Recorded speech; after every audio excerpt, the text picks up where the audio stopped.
ನಮಸ್ಕಾರ ಸ್ನೇಹಿತರೆ, IPO ಕನ್ನಡ ಚಾನಲ್ಗೆ ತಮಗೆಲ್ಲರಿಗೂ ಸ್ವಾಗತ. ಇಂದು ನಾವು Alpine text world limited IPO ಬಗ್ಗೆ ಸಂಪೂರ್ಣ ವಿಶ್ಲೇಷಣೆ ಮಾಡೋಣ.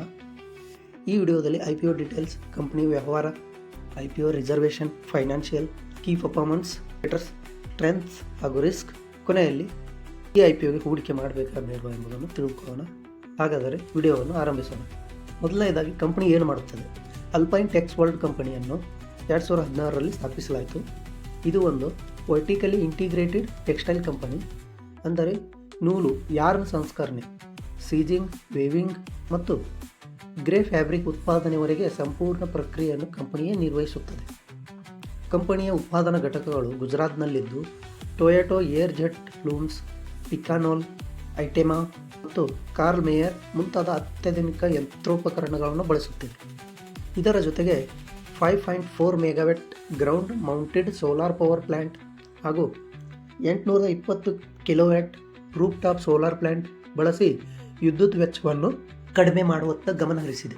ಈಗ IPO ಡೀಟೇಲ್ಸ್ ನೋಡೋಣ. IPO ಓಪನ್ ಆಗೋದು ಜುಲೈ 14, 2026. IPO ಕ್ಲೋಸ್ ಆಗೋದು July 16, 2026. SBI funds management IPO ಏನು ಸಬ್ಸ್ಕ್ರಿಪ್ಷನ್ ಓಪನಿಂಗ್ ಡೇಟ್ ಇದೆ, ಅದೇ ಸೇಮ್ ಡೇಟ್ಗೆ ಈ ಒಂದು IPO ಓಪನ್ ಆಗುತ್ತದೆ. ಈ IPOದ ಪ್ರೈಸ್ ಬ್ಯಾಂಡು 100ರಿಂದ 105 ರೂಪಾಯಿ. ಒಂದು ಲಾಟ್ ಸೈಜಲ್ಲಿ 142 ಶೇರುಗಳು. ಮಿನಿಮಮ್ ಇನ್ವೆಸ್ಟ್ಮೆಂಟು 14,910 ರೂಪಾಯಿ. ಇಶ್ಯೂ ಸೈಜು 126.25 ಕೋಟಿ. ಇದು ಪೂರಾ ಫ್ರೆಶ್ ಇಶ್ಯೂ ಆಗಿರ್ತದೆ. ಇದರಲ್ಲಿ ಆಫರ್ ಫಾರ್ ಸೇಲ್ ಇರುವುದಿಲ್ಲ. Allotment date 17 July 2026. Listing 21 July 2026. ಇಲ್ಲಿ 100% ಫ್ರೆಶ್ ಇಶ್ಯೂ ಇರುವುದರಿಂದ IPO ಮೂಲಕ ಬರುವ ಹಣ ನೇರವಾಗಿ ಕಂಪನಿಯ ಬೆಳವಣಿಗೆಗೆ ಬಳಸಲಾಗುತ್ತದೆ. ಈ IPOನಲ್ಲಿ ರಿಸರ್ವೇಷನ್ ಸ್ವಲ್ಪ ವಿಭಿನ್ನವಾಗಿದೆ. ರಿಟೇಲ್ ಇನ್ವೆಸ್ಟರ್ಸ್ಗೆ 70%, ಚೆನ್ನೈ ಅಥವಾ NIIಗೆ 29%, QIBವರೆಗೆ ಕೇವಲ 1% ಇದೆ.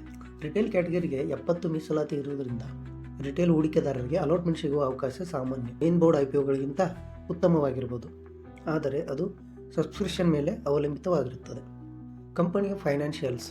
ಈಗ ಕಂಪನಿಯ ಫೈನಾನ್ಷಿಯಲ್ಸ್ ಹಣಕಾಸು ಸ್ಥಿತಿಯನ್ನು ತಿಳಿದುಕೊಳ್ಳೋಣ. ಫೈನಾನ್ಷಿಯಲ್ ಇಯರ್ 2025ರಿಂದ 2026ರವರೆಗೆ ಇದರ ಒಂದು ಟೋಟಲ್ ಇನ್ಕಮ್ 237.6 ಕೋಟಿಯಿಂದ 350.1 ಕೋಟಿಗೆ ಆದಾಯ ಬೆಳವಣಿಗೆ ಆಗಿರುತ್ತದೆ. ಇದರ ಒಂದು ಎಬಿಟ 27ರಿಂದ 47.4 ಕೋಟಿಗೆ ಗ್ರೋತ್ ಆಗಿರುತ್ತದೆ. ಪ್ರಾಫಿಟ್ 8.6 ಕೋಟಿಯಿಂದ 21.7 ಕೋಟಿವರೆಗೆ ಇದರ ಒಂದು ಪ್ರಾಫಿಟ್ ಬೆಳವಣಿಗೆ ಆಗಿರುತ್ತದೆ. ನೆಟ್ವರ್ತ್ 51.1 ಕೋಟಿಯಿಂದ 72.9 ಕೋಟಿವರೆಗೆ ನೆಟ್ವರ್ತ್ ಬೆಳವಣಿಗೆ ಆಗಿರುತ್ತದೆ. Total assets 294.8 ಕೋಟಿಯಿಂದ 305.3 ಕೋಟಿವರೆಗೆ. ಟೋಟಲ್ ಬ್ಯಾರೋಯಿಂಗ್ಸ್ 166.1 ಕೋಟಿಯಿಂದ 157.5 ಕೋಟಿವರೆಗೆ. ಇದರ ಒಂದು ಸಾಲವೂ ಸಹ ವರ್ಷದಿಂದ ವರ್ಷಕ್ಕೆ ಬೆಳವಣಿಗೆ ಆಗಿರುತ್ತದೆ.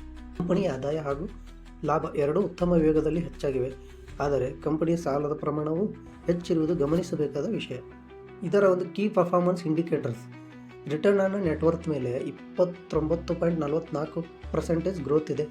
EPS 8.18 ರೂಪಾಯಿ ಇದೆ, ಅಂದರೆ ಒಂದು ಶೇರ್ ಮೇಲೆ 8 ರೂಪಾಯಿ 18 ಪೈಸೆ ಈ ಒಂದು ಶೇರು ಲಾಭ ಮಾಡಿಕೊಡುತ್ತಿದೆ.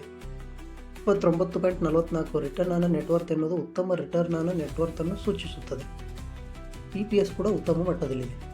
ಈಗ ಇದೇ ಕ್ಷೇತ್ರದ ಇತರ ಕಂಪನಿಗಳೊಂದಿಗೆ ಹೋಲಿಸಿ ನೋಡಿದಾಗ return on net worth Alpine text World 29.44, United Polyfab 14.48, Kane Enterprises 12.14, Pushpavati card spin 6.33% fine. ಅಂದರೆ ರಿಟರ್ನ್ ಆನ್ ನೆಟ್ವರ್ತ್ನಲ್ಲಿ ಅಲ್ಪೈನ್ ಟೆಕ್ಸ್ ವರ್ಲ್ಡ್ ಉತ್ತಮ ಸ್ಥಾನದಲ್ಲಿದೆ.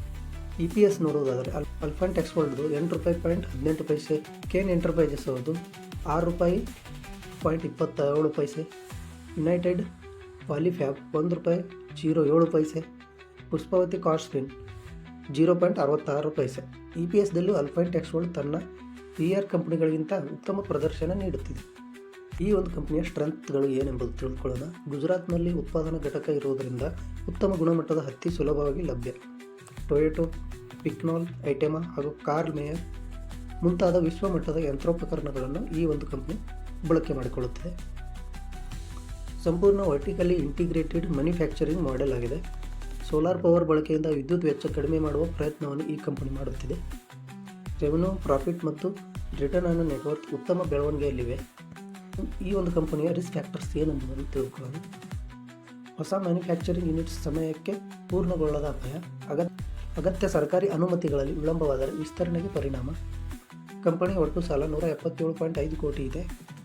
ಟೆಕ್ಸ್ಟೈಲ್ ಉದ್ಯಮವು ಕಚ್ಚಾ ವಸ್ತುಗಳ ಮೇಲೆ ಹಾಗೂ ಜಾಗತಿಕ ಬೇಡಿಕೆ ಮೇಲೆ ಹೆಚ್ಚು ಅವಲಂಬಿತವಾಗಿದೆ.